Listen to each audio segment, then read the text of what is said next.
Good morning, gamers. Hello. Parsing. Some call it toxic, some call it fun. But something we can all agree upon is that it's a form of in-game which has helped accommodate and foster a competitive scene in Final Fantasy XIV. And while parsing can indeed breed cynicism and arrogance, it can also inspire people to set goals and better themselves. And that's exactly what the raiding community needs more of. Inspiration and motivation to become better players. There's been a large influx of players over the last couple of months, and more are sure to arrive at the launch of Endwalker. And with that influx of new players comes the potential of expanding the raid scene in Final Fantasy XIV. A raid scene which is slowly growing, but predominantly a more difficult environment to become a part of and be successful in. So how do we make it more accessible, competitive, and inspirational? I started my journey in Final Fantasy XIV not knowing any high-end raiders, and honestly I was a bit overwhelmed by the mountain of information being presented to me. But I knew that I wanted to compete in the in-game raid scene, I just wasn't really sure how to get there and where to go about it. So when I finally unlocked the raids and started progging and parsing, I found out that there was indeed a parsing Discord or community on my server. And upon joining that community over a year and a half ago, I cannot believe it's been that long. And upon joining the parse community for Crystal, I had no idea what I was getting myself into or what road it would lead me down. And as someone who raided previously in World of Warcraft, it was a very humbling and eye-opening experience. I saw people with all pink parses, I saw people with rank 1 parses, I saw triple legends, balance mentors, I saw names of players whose logs I had looked through for guidance, and I saw people who I personally looked up to and thought I would never get the opportunity to talk to. To put it simply, the parse community was pretty much everything I had been looking for. It was an environment which promoted competition and goals to achieve while also offering a network to players like myself who, at the time, had no way of communicating with high-ranking players. And those high-ranking players had a huge influence on me whether they knew it or not. And they still have a large role to play for the new players and the new raiders who aspire to compete with them. So here's what I'm getting at.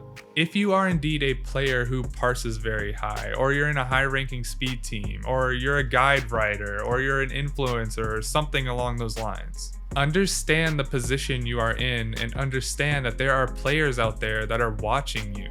Why, you may ask? Because these are players that you may one day need. These are players that may look up to you and want your help. These are players that may one day compete with you or fill a slot in your raid team. These are players that may one day help you get a world first or help pad your trick attack to get a rank 1. And most importantly, these are players that need you to inspire them and need you to help them find answers to the questions that they have. I'm not talking about the person that joins the parse Discord with all purples and oranges and acts like they know everything. I'm talking about the person that wants to learn and puts in the time and takes the initiative to achieve their goals. That person needs you to give them something to shoot for, and they need you to keep them pointed in the right direction. Parsing communities in relation to the rest of the game are rather small, but they're an ecosystem that thrives upon competition. And if you're oppressive to the people below you who are trying to learn and trying to get better and putting in the work to improve and asking questions, if you're scrutinizing these people or mocking these people who are just trying to learn and better themselves, then your complacency at the top will lead to your own lack of improvement. Help show them the ropes. Give them an opportunity to push themselves. And honestly, just don't be an asshole. Competition breeds excellence, and it's up to you to help foster that environment. The raiding community as a whole needs these players to get better. We need these players to compete with. And it all starts with offering a hand or offering help to those in need. Having your own goals and aspirations is a great thing to have and push for, but don't forget to give back to the community and help the people who may be in a position that you were once in. Thank you all so much for watching my video. This was more of a philosophical one, I suppose, but it stemmed from a couple of conversations that I ended up reading where people were reaching out for help and just being left out to dry.